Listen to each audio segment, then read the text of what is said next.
Alright guys, so next up for us for the Oscar nominations is cinematography. The nominations are Mad Max Fury Road, Carol, The Hateful Eight, Sicario, and The Revenant. Brian, go ahead and start us off. What do you think is going to win, and what do you want to win? What I want to win is obviously Mad Max Fury Road. One, because it's freaking awesome. And it's an action movie, and those are usually harder to film. And it was more realistic and less special effects. What are you making those head nods for? You'll find out. What could put up a fight is The Revenant.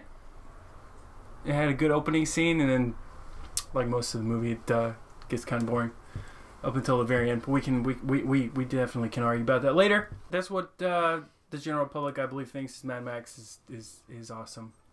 I'll argue with Craig about this in a second. All right, Chris. I think it's going to be The Revenant.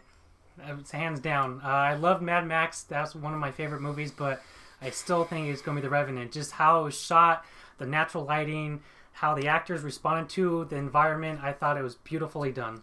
This is going to be basically Clubber Lang against Rocky again at the beginning of Rocky 3. This is a knockout. Mad Max does not have a chance. If you wanted to argue visuals, I gave you a token chance at that. But cinematography, this isn't even close. This is taking in the entire landscape of what's being filmed. And you want to talk about what the general public thinks. Mad Max didn't make $400 million. The general public really didn't think that much of it. Yes, it did. No, it made $400 million. The Revenant was actually well received by critics and by audience. More money Mad than Max wasn't well received? I don't know. Really? Check the box office numbers. Check the box office numbers. What is it? Rotten Tomatoes. Check the box office numbers. And again, The Revenant, the entire thing has been, again, practicality. Practicality.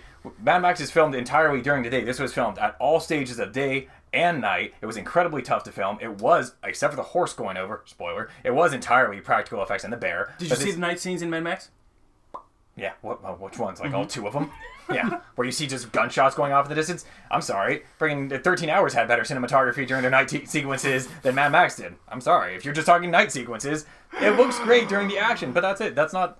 No, it's easy. Revenant, this isn't even close. Again, if you want to bring back history, how many cinematography awards did the prior Mad Max films win? Oh, interesting. Okay. I was just saying what I wanted to win, but the Revenant. I did say, if you remember, I did say The Revenant Will. had a good fighting chance. It will. It will. It's possible. Mad Max is Apollo, and Revenant is Ivan Drago, and it is going down, and it will be brutal.